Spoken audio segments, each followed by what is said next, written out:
Howdy, folks. So this is use of this. Go ahead. Out. Nah, let's go. All right. Alrighty, guys. We are going to be going over department policy. Oh, my Google died. 4.7.2 Your use of force policy continued. This states, at no point in time shall any deputy of the Milwaukee County Sheriff's Office use a taser or less than lethal shotgun to remove someone from a vehicle. It also states that you must be using /me or /me2 for examples of are the windows down, is the driver wearing seatbelt, or are the doors unlocked. The reason why we have this policy in place is because using the taser and the less than lethal shotgun kicks you out of the vehicle, whether you are seatbelted in, doors are locked, or not. It does not seem to care due to GTA physics. So we have Mr. Meta down there in the black car. He's going to be helping us. We have Mr. Downey in the first Explorer, myself, Mr. Farmer, and Mr. Jacob in the other Explorer. This isn't necessarily for Code 5 stops. This is just purely trying to get people out of the vehicle, whether it is they went speeding and you want them out of the vehicle for identification, or they are wrecked out and you need them out of the vehicle but they refuse to step out but they are fully able to do so. And just really to show you guys how this should go down because uniformity is awesome. So Mr. Meta, if you'd pull up straight and one of you guys with the Explorer pull up behind him like a regular traffic stop.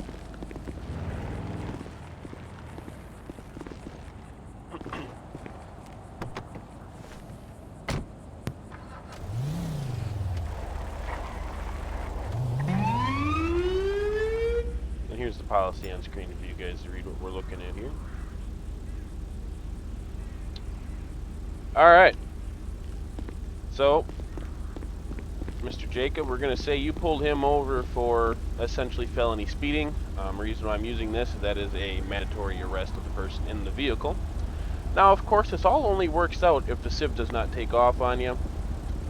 So, we're going to pretend that the civ's actually not going to take off on us. He knows he did wrong, but he doesn't want to step out of the vehicle.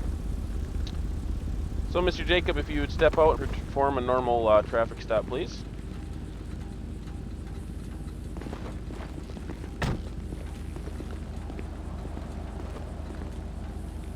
Hey man, you know why I pulled you over today?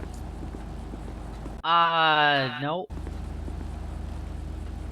Pulled you over because of your speed. You were actually reaching speeds of felony speeds. Can I get your license, registration, proof of insurance, please? There you go, man. Seth. I think you hold tight. And for some reason, I received that ID. Mr. Jacob, if you would step next to the car, please. Before we get too far in here. At this initial part of the pullover, I would like you to use /me or /me2. I keep getting the ID for some reason, but that's okay. And see if the windows are open, whether or not the driver is wearing a seatbelt. Seatbelt does take into Wisconsin's law because you are required to wear a seatbelt, so you can use that for RP's sake as well. But for what we're doing today, if you could do either of those examples, please. Oh, shit, Ow. sorry. It's all good.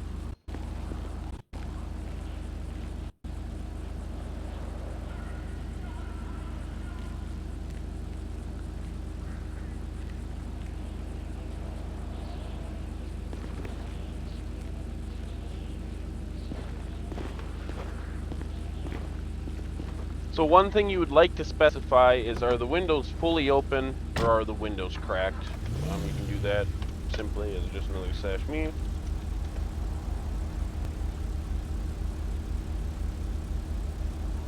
Because some people will state that windows are only cracked because of how people perceive cops. I don't believe in that stuff, so I'm not going to go down that trail.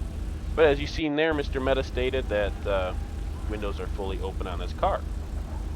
So now Mr. Jacobs is going to run his information, find out that when he puts it in the CAD, it is a felony stop because he's over 100 miles an hour. So then he's going to step out of the vehicle and request that Mr. Meta here steps out of his vehicle. So if Mr. Jacobs, you could follow through on that, please.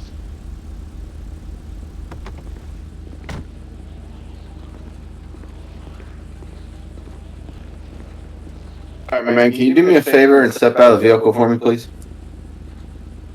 I gotta step out of the car? Yeah, man, so we can talk back in my car. What if I don't wanna? Fortunately, that's not an option. This is a lawful order. Oh God. That means So, now we are at this point here. Now, the Civ does not want to step out of the vehicle. Can I have you pull out your less than lethal shotgun? We're going to demonstrate why this policy is a thing. And could you please less than lethal shotgun Mr. Meta here?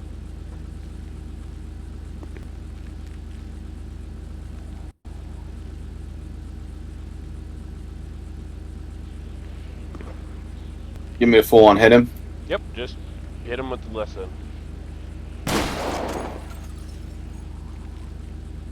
I might have to go on that side.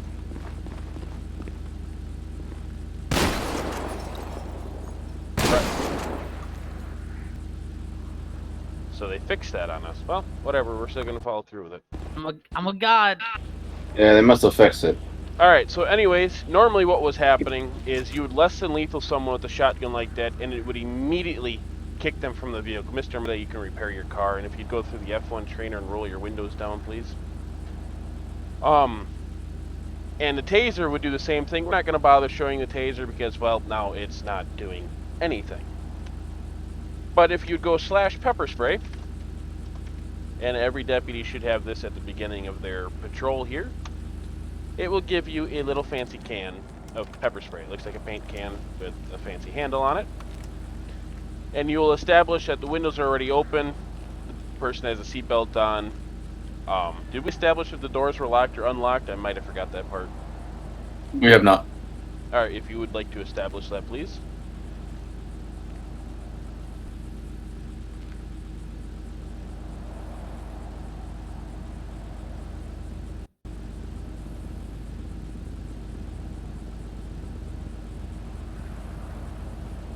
Alright, so there we see that the doors are locked, seatbelt is on, and we established earlier that the windows are open. So even before they fixed the taser and the less than lethal shotgun, pepper spraying someone in a car did not remove them from the car, so it kept the realism of it. So now, Mr. Jacobs, if you would like to pepper spray Mr. Meta. Now, Mr. Meta would have whatever strange reaction to it. He could, for all intents and purposes, if the vehicle is still in gear, he could floor it and just drive straight into a wall. That is perfectly acceptable in this case. Somehow he managed to get between the wall, but it is what it is. Maybe he's aimed up right. But most times you're not going to be able to see because, Mr. Downey, if you could come over here, please. When you spray another person with pepper spray, their head usually reacts kind of funny and looks away. Blurry, goes all crazy, screwy. So as the Civ, I would like the Civs to be like slash me has reaction to pepper spray, can't see anything. And at that time, the deputy, seeing the windows are fully open, will reach in, unlock the door, and open the door. And then we'll cut the seatbelt, remove the Civ out. Now for GTA physics, that is not actually like physically possible, so you're going to do that all in slash me's. Mr. Jacob, if I could have you do that, please.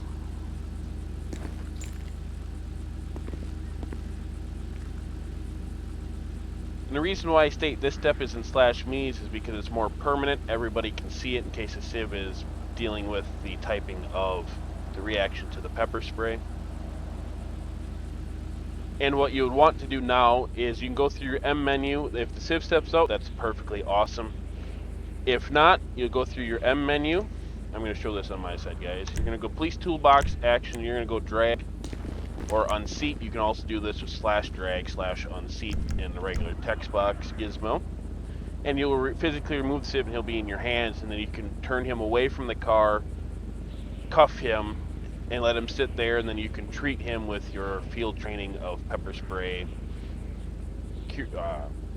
curement. And I don't think that's the right word, but we're going to use it. It's mainly milk is the best thing, but if you have an abundance amount of water, you can use that. Or you really should call for medics to have them come and treat them, and clean their eyes out, and then you would continue with your traffic stop like usual. You would arrest the person, place them in the back of your vehicle, read them their rights. We're not going to go do all this because that's normal police work. And take them to jail, call tow for the car after you search it. Now, of course, you're going to want to be careful of searching the car because now there are odors and things that will bother your eyes, so you might want to give it a few minutes to cure out.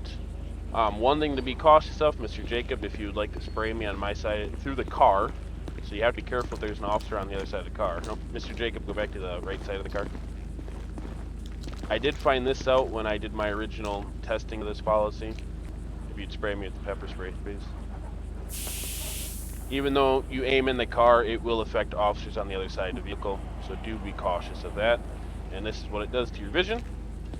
So sadly, the civs in the car are not actually physically affected like this. That is where I hope the civs will understand that they need to roleplay it out as either they freak out, they nail the gas pedal, they can be in drive or reverse, doesn't really matter. They could have just accidentally have it in gear and drive off and hit something. I really don't think they should be able to steer. They can try, but it's kind of like you're driving drunk. You're not going to see perfect. You're definitely not going to be able to do an actual pursuit on it. Most times, though, you're going to be freaking out in the car. It's already in park because you're on a traffic stop, and you're going to be able to pull them out of the car, cut the seatbelt, whatever you need to do. You can reach in, unbuckle the seatbelt if you wish, but essentially, this is how this should be done without tasering or shotgunning them out of the vehicle. At this time, this concludes this part of the walkthrough. Does anybody here have a question? Nope. Alrighty. Mr. Meta, as the civilian coordinator, is there anything you would like to add on your side? I would just say I'm a stickler for the rules. I would just identify yourself. Because civs will make the argument you didn't identify yourself, Sure. so you're a fake cop, and because I've done it. Yep. And for this little walkthrough video, I didn't think it'd be a big deal to push that. It was mainly to show this. But yes, always identify yourself. Mr. Jacobs, you got anything? No, I do not. Alrighty. At this time, this concludes this walkthrough.